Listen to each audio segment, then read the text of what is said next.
नमस्कार साथियों, आप सभी का उत्कर्ष के डिजिटल मंच पर हार्दिक स्वागत है। बिल्कुल दोस्तों, बहुत बहुत स्वागत है आप सभी को। और मैं बता दूं कि आज हम पढ़ने वाले हैं एक ऐसा अध्याय, एक ऐसी कहानी जो अंधकार से उजाले की ओर ले जाती है और आपके जीवन में भी अब प्रकाश का उजाला होने वाला है, क्योंकि आप देने जा रहे हैं बोर्ड की परीक्षाएं। और बोर्ड की परीक्षाओं के दौरान आपको पता है कि सबसे महत्वपूर्ण टॉपिक जो रहता है वो टॉपिक आज हम डिस्कस करने वाले हैं। जैसा कि नाम है लाइट, प्रकाश। और प्रकाश, हमारे जीवन में जब प्रकाश आता है तो प्रकाश क्या करता है? अंधकार को दूर कर देता है। तो ठीक उसी प्रकाश से जुड़ा हुआ टॉपिक जो है वो आज हम पढ़ने वाले हैं। जैसा कि मैंने कहा, सबसे महत्वपूर्ण टॉपिक यह, एक सबसे डिफिकल्ट, भारी अध्याय जिसको कहते हैं ना कि बहुत हार्ड चैप्टर है, उस हार्ड चैप्टर को आज हम एक छोटा सा टॉपिक जिसको आपके साथ डिस्कस करने वाला हूं। बहुत ही जबरदस्त टॉपिक है।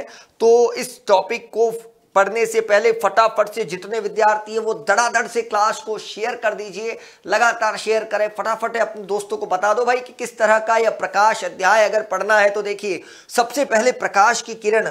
दोस्तों, सूर्य से आने वाली जो प्रकाश की किरणें होती है वो सीधी रेखा में गमन करती है, सीधी और सरल रेखा में गमन करती है। पहली बात। नंबर एक बात जो हमने यहां पर समझी कि सूर्य से आने वाली प्रकाश की किरणें, देखो सूर्य से आने वाली जो किरणें होगी वो प्रकाश की होगी। अब आप सोच रहे हो मेरा पड़ोसी प्रकाश, मेरा पड़ोसी प्रकाश तो कोई काम का ही नहीं है, वो मजे करता है।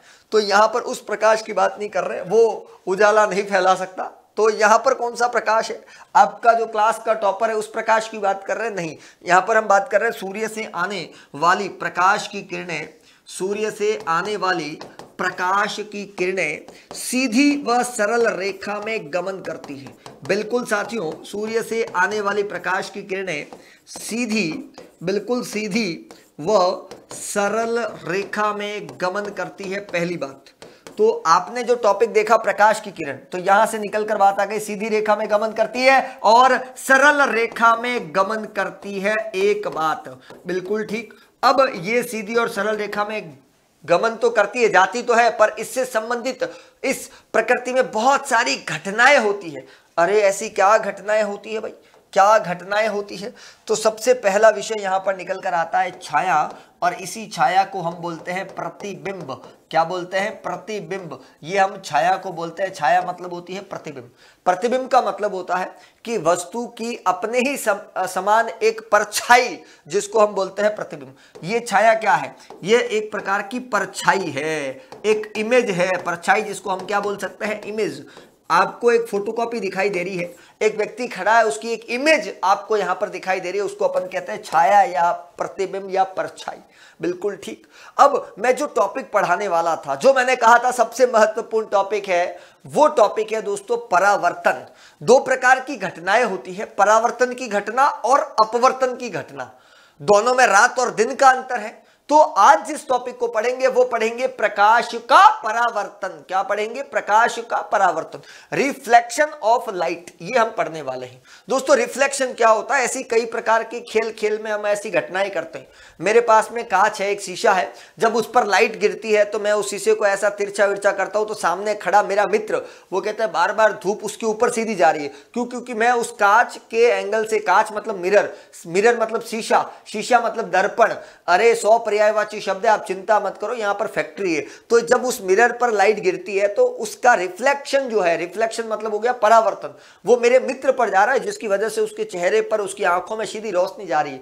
वो थोड़ा इरिटेट सा हो रहा, गुस्सा हो रहा, उसको वो कह रहा मत कर मत कर, मान जा, तू मान जा, देख परेशान मत कर, देख डिस्टर्ब मत कर। मतलब आप वहां पर कौन सी घटना को फेस कर रहे हैं? प्रकाश का परावर्तन को फेस कर रहे हैं। इसका मतलब जैसे ही लाइट आई वहां पर इमेज पर, वहां पर मिरर पर गिरी, और वहां से मिरर पर गिरने के बाद रिफ्लेक्शन देखने को मिला, सीधा सीधा रिफ्लेक्शन। पहले सनलाइट पड़ रही थी, किस पर पड़ रही थी? मिरर पर पड़ रही थी। मिरर के बाद वहां पर क्या हुआ था? रिफ्लेक्शन हुआ। बिल्कुल, रिफ्लेक्शन मतलब परावर्तन वहां पर देखने को मिला।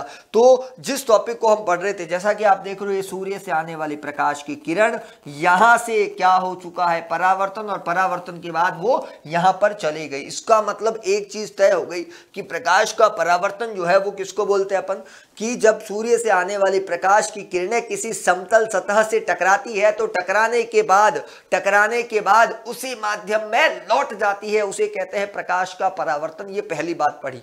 तो मित्रों, हम प्रकाश के परावर्तन पे जो बात कर रहे थे, जिस कहानी को हम समझ रहे थे, जिसको अपन ने कहा रिफ्लेक्शन ऑफ लाइट। क्या होता है रिफ्लेक्शन ऑफ लाइट? समझ गए ना आप, कि जब कोई प्रकाश की किरण आई, किसी मिरर से टकराई और टकरा के वापस उसी माध्यम में लौट गई, उसको कहा अपन ने परावर्तन। इसी परावर्तन को अंग्रेजी में क्या बोलते हैं? रिफ्लेक्शन बोलते हैं, रिफ्लेक्शन ऑफ लाइट। अब इसकी डेफिनेशन क्या होगी कि जब सूर्य से आने वाली प्रकाश की किरणें या जब प्रकाश की किरणें किसी समतल सतह पर या किसी समतल दर्पण पर, जब प्रकाश की किरणें किसी समतल दर्पण पर आपतित होती है, किसी समतल दर्पण पर आपतित होती है, तो परावर्तन के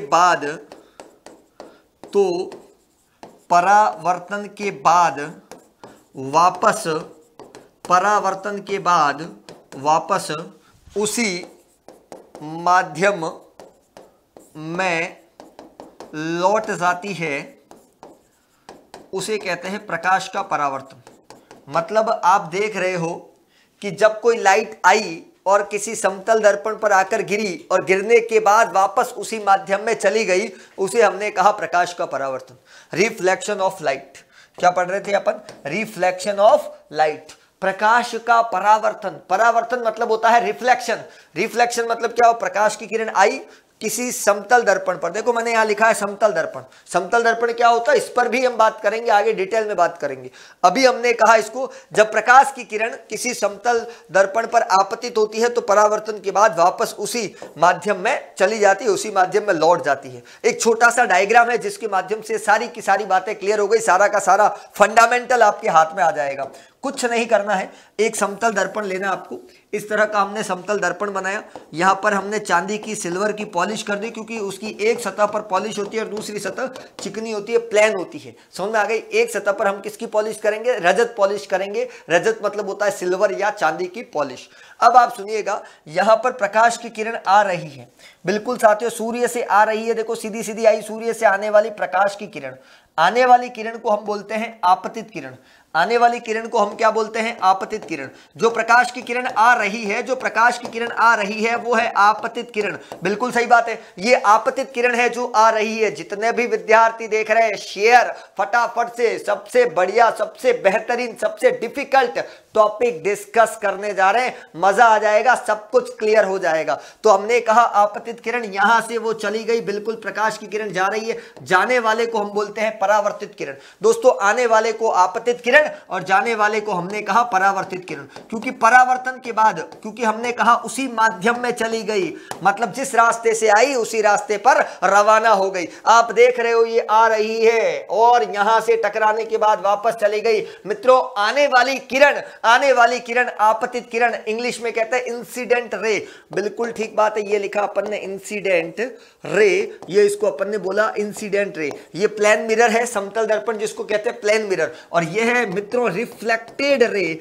ये है आपकी रिफ्लेक्टेड रे, ये रिफ्लेक्टेड रे है। इस पर भी बात कर ली, कहानी खत्म। इन दोनों के बीच में होता है अभिलंब, जिसको बोलते हैं नॉर्मल। ये लिखा अपन ने अभिलंब, जिसको कहा जाता है नॉर्मल।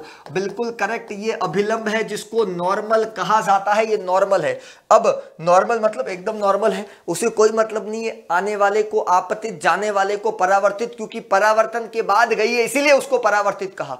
परावर्तन के बाद गई इसीलिए उसको परावर्तित कहा। ये जो यहां पर जो एक कोण बनता हुआ दिखाई दे रहा है, जो आपतित किरण और अभिलंब के बीच बना, क्या कहा मैंने यहां पर? आपतित किरण। क्या कहा मैंने? आपतित किरण। देखो आ रही है आपतित किरण, ध्यान से देखिएगा। आपतित किरण और अभिलंब के बीच बनने वाला कोण इंसिडेंट एंगल कहलाता है, जिसे हम कहते हैं आपतन कोण। जिसे हम क्या कहते हैं? आपतन कोण कहते हैं, जिसे हम क्या कहते हैं? आपतन कोण। नोट कर लीजिएगा, इंसिडेंट एंगल, इंसिडेंट एंगल आई लिख दिया मैंने यहां पर। इसका मतलब ये कौन सा एंगल है? इंसिडेंट इंसिडेंट एंगल है, याद रखिएगा यहां पर। क्लियर होगी बात यहां पर। उसी तरफ दूसरी तरफ अगर हम देखें, ये है अभिलंब और ये जाने वाली किरण कौन सी, रिफ्लेक्टेड रे, परावर्तित किरण। इसका मतलब अभिलंब और परावर्तित किरण, ये जो बीच का एंगल आप देख रहे हो, ये देखो ये वाला एंगल किसके बीच है, अभिलंब और परावर्तित किरण। किसके बीच है, अभिलंब और परावर्तित किरण। उस एंगल को कहा अपन ने परावर्तन कोण, रिफ्लेक्टेड एंगल। हमने उसको क्या कहा, परावर्तन कोण, रिफ्लेक्टेड एंगल। तो यहां पर आर हम लिखेंगे परावर्तन, ये लिखा परावर्तन कोण, जिसको हमने कहा यहां पर रिफ्लेक्टेड एंगल। बहुत ही बढ़िया, ये रिफ्लेक्टेड एंगल है जिसकी अपन ने बात की, परावर्तन कोण। बिल्कुल सही सुन रहे हैं आप यहां पर। तो आपने क्या देखा, आई और आर दो प्रकार के कोण हो गए। तो सबसे पहले तीन तो किरणें हो गई। सबसे पहली किरण आपतित किरण, परावर्तित किरण, और इन दोनों को विभाजित करने वाली अभिलंब और अभिलंब, ये तीनों एक ही तल में। आप क्या देख रहे हो, पहला नियम यहां पर हमने समझा कि आपतित किरण, ये देखो ये आ रही है जिसको हमने कहा आपतित किरण। बिल्कुल ये आपतित किरण है, ये आ रही है, इसको हमने क्या कहा, आपतित किरण। यहां से ये गई, देखो ये जा रही है, जा रही है, जा रही है, जा रही है, जा रही, चली गई, उसको कहा परावर्तित किरण। ये आपतित किरण और परावर्तित किरण की बात की। और इन दोनों के बीच में क्या था, अभिलंब था। इन दोनों के बीच में क्या था, अभिलंब था। तो आपने समझा आपतित किरण, परावर्तित किरण और अभिलंब। हमने कहा आपतित किरण, परावर्तित किरण और अभिलंब, ये तीनों के तीनों एक ही तल में स्थित है। ये तीनों के तीनों एक ही तल में स्थित है। पहला नियम हमने समझा। दूसरा, ये जो कोण बन रहा है आपतन कोण आई, और ये जो कोण बना है परावर्तन कोण आर, आई और आर, आई और आर, मैं आपको बता दूं कि आपतन कोण आई और परावर्तन कोण आर, इनका मान बराबर होता है, इनका मान बराबर होता है। ये पढ़ रहे अपन। तो दो नियम आपको याद हो गए। सबसे पहले तो हमने क्या याद किया, प्रकाश का परावर्तन, जिसको हमने कहा रिफ्लेक्शन ऑफ लाइट। जैसा कि मैंने कहा रिफ्लेक्शन क्या हुआ कि मान लो कोई प्रकाश की किरण आ रही है, धूप की किरणें जो आती है ना, उसको हम किसी कांच पर गिराते हैं और उस कांच को ऐसे ऐसे मूवमेंट करते हैं। जैसे ही मूवमेंट करेंगे वो रिफ्लेक्ट होगी। अब रिफ्लेक्ट होके हमारे साथी पर जाती है, हमारे मित्र पर जाती है, किसी की सहेली के ऊपर जाती है, वो परेशान हो जाता है, परेशान चिल्लाने लगते हैं, कोई मतलब इस तरह से बवंडर फूटता है, जैसे कोई आग का बवंडर फूटा है, भजीड़ बोल जाता है। तो यहाँ पर भजीड़ बोला दिया गया, क्यों, क्योंकि वो आग सीधा, क्योंकि आपको गर्मी किसको सहन होती है आज के टाइम में, किसी को नहीं होती है। तेज गर्मी पड़ रही है, लू के थपेड़े चल रहे हैं, किसी को सहन ही नहीं हो सकते, और ऐसे में वो लाइट सीधी आती है तो एक थोड़ा सा कहते हैं ना इरिटेशन टाइप होने लगता है। तो वो आप देख लो, छोटा सा एग्जांपल, आप किसी नदी, किसी छोटी सी झील, किसी तालाब के किनारे खड़े हैं, अच्छे से अच्छा ठंडी ठंडी हवाएं चल रही है, जैसा कि आपको पता है तालाब होता है जहां पर वहां पेड़ पौधे होते हैं, हरियाली होती है, ठंडी ठंडी हवाएं चलती है, बड़ा आनंद आता है, आनंद का सुकून मिलता है। उस बिल्कुल किनारे पर खड़े होकर, उस तालाब के किनारे हम जब खड़े होकर देखते हैं, उस तालाब के अंदर अपनी परछाई दिखाई देती है, तो परावर्तन ही तो है ये, और क्या है। इसका मतलब क्या हुआ, परावर्तन मींस रिफ्लेक्शन। रिफ्लेक्शन मतलब टकरा के वापस लौट जाना। सिंपल सी भाषा में कहूं तो टकरा के वापस लौट जाना, उसे कहते हैं परावर्तन। जब कोई चीज टकरा के वापस चली जाएगी तो उसे क्या बोला जाएगा, परावर्तन कहा जाएगा, उसे परावर्तन कहा जाएगा, टकरा के वापस चले जाना। प्रकाश का परावर्तन की परिभाषा मैंने आपके सामने रख दी। प्रकाश की किरण थी, किसी समतल दर्पण पर आपतित हुई, टकरा कर वापस चली गई, उसे हमने कहा परावर्तन। बिल्कुल ठीक। हमने परावर्तन का डायग्राम भी समझा। आने वाली किरण आपतित किरण, जाने वाली किरण परावर्तित किरण, आने वाली आपतित, जाने वाली परावर्तित। ठीक, आपतित, परावर्तित और अभिलंब तीनों एक ही तल में है। पहला नियम पढ़ा। और दूसरा हमने पढ़ा कि जितना कोण आई होगा, जितना कोण आई होगा उतना ही कोण आर होगा। यह भी पढ़ा, जितना आई होगा उतना आर होगा। यह चैप्टर है प्रकाश, लाइट, आपकी किताब का चैप्टर प्रकाश, परावर्तन, अपवर्तन। यह अध्याय फिजिक्स का, भौतिक विज्ञान से जुड़ा हुआ अध्याय, एक डिफिकल्ट चैप्टर आप मेरे साथ यहां पर पढ़ रहे हैं दोस्तों। तो दो नियम आपको याद करवा दिए मैंने डायग्राम के साथ। कितने नियम, दो नियम। पहला नियम क्या था यहां पर कि आपतित किरण, ध्यान दीजिएगा, आपतित किरण जिसको बोलते हैं आने वाली किरण, बिल्कुल ठीक बात है, आने वाली किरण को कहा जाता है आपतित किरण। ये है परावर्तित किरण, बहुत ही खूब। आपतित किरण, ये परावर्तित किरण, वह अभिलंब, वह अभिलंब। ये तीन बातें हमने यहां पर लिख दी, आपतित किरण, परावर्तित किरण व अभिलंब। तीनों एक ही तल में स्थित है। तीनों, कौन तीनों, आपतित किरण, परावर्तित किरण और अभिलंब, कौन तीनों? आपतित किरण, परावर्तित किरण और अभिलंब, ये तीनों एक ही तल में स्थित है। ये तीनों एक ही तल में स्थित है। ये हमने पहला नियम आपके साथ समझा है, जो बहुत ही इंपॉर्टेंट है, बहुत ही ज्यादा इंपॉर्टेंट है दोस्तों।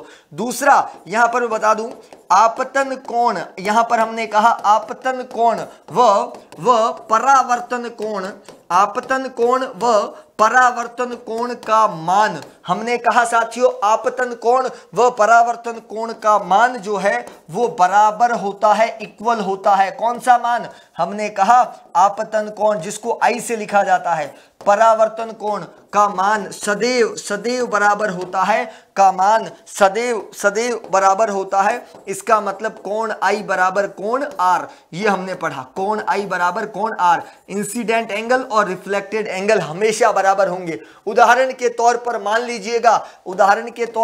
लीजिएगा कि यदि कोण आई बराबर 45 डिग्री है तो बताइए आर कितना होगा? तो मैं कहूंगा परावर्तन के नियम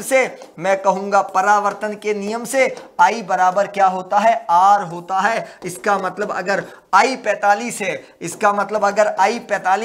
तो इसका मतलब आर भी क्या होगा? 45 डिग्री होगा, 45 डिग्री होगा। जितना आई होगा उतना ही आर होगा। ये मैं नहीं कह रहा हूं, ये परावर्तन का दूसरा नियम कह रहा है, क्योंकि आई बराबर आर होता है। आई कहा जाता है आपतन कोण, आर कहा जाता है परावर्तन कोण। तो हमने कहा जितना आई उतना आर, आई बराबर आर, ये कहानी हमने समझ ली। ये थी एक कहानी जिसको कहते हैं प्रकाश का परावर्तन। मित्रों, आपने एक छोटा सा टॉपिक एक टेलर के तौर पर देखा है YouTube पर, एक टेलर के तौर पर। ये कोई टीचर है, महाशय है, नाम पता नहीं, आप नहीं जानते होंगे एक दूसरे को, शायद मैं आपको नहीं, पर आप मुझे नहीं, हम दोनों एक दूसरे को नहीं जानते। परंतु क्लास आपने देखी, आपने टॉपिक को समझा, उससे आपने क्या एनालिसिस किया कि जिस तरह से YouTube पर पढ़ाया, इतना बढ़िया, इतना अच्छा समझ में आया नहीं आया वो आपका विषय। पर आप यहां पर अगर हमसे रेगुलर जुड़ना चाहते हैं, रोज पढ़ना चाहते हैं, क्योंकि YouTube पर रोज संभव नहीं, एक टेलर के तौर पर आज रिलीज किया तो उस प्रकार से रोज पढ़ना चाहते हैं, तो मित्रों 6 to 12 तक हिंदी और इंग्लिश मीडियम का कोई स्टूडेंट है, CBSE का हो, RBSE का हो, यूपी बोर्ड का हो, MP बोर्ड का हो या बिहार बोर्ड का हो, 6 to 8 अगर 6ठी से 8वीं तक का विद्यार्थी है, मात्र 2500 रुपए का कोर्स है। 9th और 10th 3800 रुपए का है और 11th और 12th 4500 रुपए का। सर इतना महंगा मेरे पापा नहीं देंगे इतनी फीस। बेटा पूरे साल का मांग रहा हूं, 1 महीने 2 महीने 3 महीने का नहीं, पूरे साल का। महीने का एवरेज निकालोगे तो बहुत कम होगा। सर फिर भी थोड़ा ज्यादा लग रहा है। तो दोस्तों फिर भी थोड़ा ज्यादा लग रहा है, इस ज्यादा को कम करने के लिए आपके लिए 20% का अतिरिक्त डिस्काउंट है। मतलब इस 2500 रुपए में 20% का डिस्काउंट कूपन काम में लें। इस 3800 रुपए में ज्यादा है तो आपके ज्यादा को थोड़ा मैं कम कर देता हूं, क्योंकि थोड़ा आप मन बनाए, थोड़ा आपको मोटिवेट करता हूं, तो 20% और हो गया। यहां पर भी 4500 का 20% आपको मिल गया, तो 20% आपको सीधा मिल रहा है, आप जो भी लेना चाहें। इसका मतलब है कि 20% तक की छूट, मतलब आपकी फीस और ज्यादा कम हो गई। ये तो कहानी नंबर थी 1। कहानी नंबर 2 जबरदस्त है, पहली बार एक्सपेरिमेंट के तौर पर आपके सामने है, जिसे कहा जाता है 2024-25 का जो हमारा सेशन रहेगा उसमें प्रो बैच। ये प्रो बैच क्या है जिसके बारे में आपको जानकारी तो है ही। प्रो बैच जिसमें 6 to 8 का ये है 3500 रुपए, 9 to 10 का ये और 11 to 12 का ये। पर इस प्रो बैच की खासियत क्या रहेगी? अगर कोई बोर्ड का स्टूडेंट है, बोर्ड मतलब 10वीं या 12वीं का 8वीं का स्टूडेंट है, 8वीं 10वीं 12वीं बोर्ड का स्टूडेंट, उसे पूरा सिलेबस तो मिलेगा ही मिलेगा। वो तो हमें ऐसे भी करवाना ही है, वैसे भी चाहे हंसते हंसते कराओ चाहे रोते रोते करवाओ, वो तो सबको करवाना है। क्रैश कोर्स फ्री मिलेगा, अलग से पैसे नहीं देने। क्रैश कोर्स के पैसे अलग से नहीं देने। जो परीक्षा के समय क्रैश कोर्स चलता है ना 1 डेढ़ 2 महीने का, वो आपको यहां पर बिल्कुल क्या मिलने वाला है? निःशुल्क मिलने वाला है, फ्री मिलने वाला है। साथ ही साथ दोस्तों मॉडल पेपर, जो सैंपल पेपर जो होता है, बोर्ड में कौन से प्रश्न छपने वाले हैं वो सबसे इंपॉर्टेंट है। पूरी तैयारी कर ली पर पेपर कैसा किस प्रकार से रहेगा वो हमें जानकारी नहीं, तो मॉडल पेपर भी आपको मिलने वाला है। तो सबसे पहले हमने कहा कंप्लीट सिलेबस, क्रैश कोर्स और मॉडल पेपर, ये बोर्ड क्लासेस की तो बात कर ली। अब जो नॉन बोर्ड है 9th के 11th के 6th के 7th के जो और क्लासेस के, उनमें सिलेबस तो हम करवा ही रहे। हम क्रैश कोर्स भी देंगे आपको, वो भी फ्री देंगे। इस प्रो बैच की खासियत प्लस इंपॉर्टेंट बुक निकाली जाएगी, महत्वपूर्ण प्रश्नों की एक किताब अलग से निकलेगी जिसमें कुछ इंपॉर्टेंट सवाल होंगे और उन्हीं इंपॉर्टेंट सवाल में से आपके परीक्षा में छपने वाले हैं प्रश्न हूबहू। तो ये है प्रो बैच की खासियत, जो 24-25 का सेशन रहेगा हिंदी और इंग्लिश मीडियम के लिए। इस प्रो बैच में भी देखो सबसे बड़ी बात है, ये फीस भी आपको ज्यादा लग रही होगी, सर 6,000 मेरे पापा नहीं भरने वाले। मैं कौन सा कह रहा हूं, भर दो। इसमें देखो 20% तक का अतिरिक्त कूपन लग रहा है, 20% ऑफ मिल रहा है। अब मुझे बताओ 6,000 का 20% सीधा आप कम कर दो तो फायदा हुआ कि नहीं हुआ? अब आपकी रेट एकदम डाउन हो गई। इसमें फिर ये सारे फायदे, मैं कोई एक महीने की तो फीस मांग नहीं रहा हूं, ये आप सोचो महीने महीने की भी लोग फीस भरते हैं, बच्चे भरते हैं। और ये उन विद्यार्थियों के लिए रामबाण साबित होगा जो विद्यार्थी गांव ढाणी दूर कस्बे में बैठा है, उस विद्यार्थी के लिए बहुत फायदे की चीज है। जो आसपास ट्यूटर नहीं है, जो आसपास नहीं जा सकता, वो घर बैठकर पढ़ना चाहे तो वो आराम से पढ़ सकता है। उन विद्यार्थियों के लिए ये एक औषधि से कम नहीं, ये दवाई से कम नहीं। तो ऐसे जितने भी विद्यार्थी जिनको लगा है कि आज हमने एक टॉपिक पढ़ा और साथ में एक महत्वपूर्ण जानकारी आपके साथ मैंने शेयर की, बहुत बढ़िया जानकारी आपके साथ शेयर की, मजा आ गया सर, तो वीडियो को जरूर शेयर करें, जितना हो सके शेयर करें, पूरी ताकत के साथ शेयर करें ताकि अन्य विद्यार्थियों को भी पता चले कि प्रकाश का परावर्तन आज हमने पढ़ा और 2 नियम याद किए। कौन से 2 नियम थे, उन्हें फटाफट से हम एक नजर में रिवाइज कर देते, फटाफट से रिवाइज करते दोस्तों। प्रकाश का परावर्तन आज हमने पढ़ा, जिसमें कहा जब प्रकाश की किरणें किसी समतल सतह पर, किसी समतल दर्पण पर आपतित होती है तो परावर्तन के बाद उसी माध्यम में लौट जाती है। डायग्राम भी बनाया अपन ने एक समतल दर्पण लिया, समतल सतह ली, यहां पर हमने आपतित किरण आई, यहां पर जो है ये परावर्तित किरण यहां पर अपन ने ली, और ये है दोस्तों अभिलंब। क्या है? अभिलंब। ये आपतन कोण I और ये परावर्तन कोण R। I बराबर R होगा, I बराबर R होगा, I बराबर R होगा। I कोण और R कोण क्या होगा? बराबर। और आपतित किरण, अभिलंब और परावर्तित किरण ये तीनों एक ही तल में स्थित होंगे। ये दूसरा नियम पढ़ा। और इसके साथ ही बता दूं कि परावर्तन भी 2 प्रकार का है, नियमित और विसरित। और डिटेल में नहीं जाएंगे हम, सिर्फ परावर्तन क्या है, परावर्तन के नियम क्या है, ये हमने पढ़ा एक ही क्लास में और आपको याद करवा लिया। इन्हीं शुभकामनाओं के साथ आज आपसे विदा लेते हैं दोस्तों। बहुत बहुत धन्यवाद आप सभी का।